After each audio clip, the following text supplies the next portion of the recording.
Hey everybody, it's Tracy Brown from Intentional Inclusion and Stained Glass Spirit. And I am so happy to share with you part 2 of the series, Inclusion Champions, Tips for People Committed to Being a Champion for Inclusion. And this focus today is on encourage respect. If you're a champion for inclusion, you speak up, you encourage respect, you set a positive example, and you commit to continuous learning.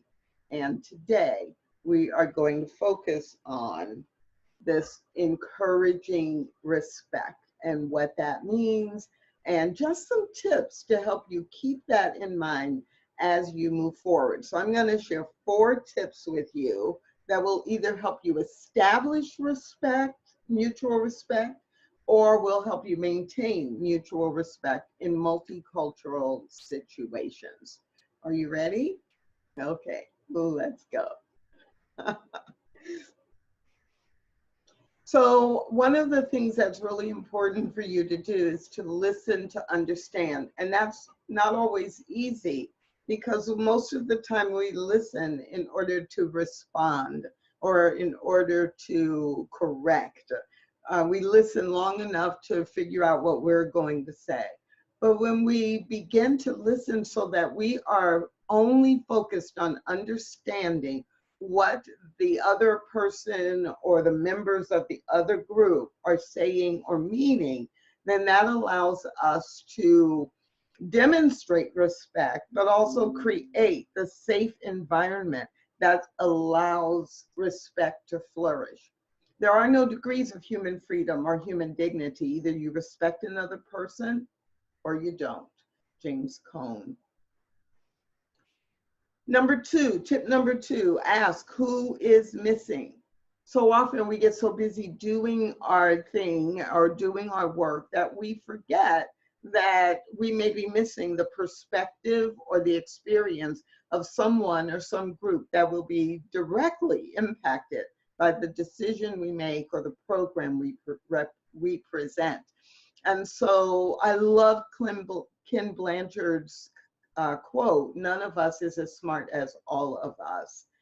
And as smart as we are, as smart as I am, if I'm not consciously and intentionally bringing in the perspective of others, then there is no program, there is no service that I can provide, there is no activity that I can ensure engages other people. Interrupt insensitive behavior is tip number 3. We often want to interrupt insensitive behavior, but we don't know what to say. But practicing that, learning how to do it, and getting really good at it is exactly what is required in order for us to create an environment that encourages respect. Men must not only know, they must act. W.E.B. Du Bois. So if you know that something is wrong, that's great. That's an important step. But you also must take action so that people around you or people who come into your workplace or your organization or into any meeting or workshop that you are doing also knows they are respected. And tip number 4, learn to disagree without being disagreeable. It's not always really easy to do, but it is a skill. That means you can learn it. And so sometimes when we're doing diversity and inclusion work, we disagree and we judge and we criticize, but we don't move people to a place that is healthy because they just see us disagreeing with them. Rosalind Carter said, a leader takes people where they want to go, but a great leader takes people where they don't necessarily want to go, but ought to be. And that is what we want to be as champions for inclusion. We want to lead people to an equitable, fair environment. And in order to do that, these 4 tips will help us create an environment where we are experiencing respect, encouraging respect.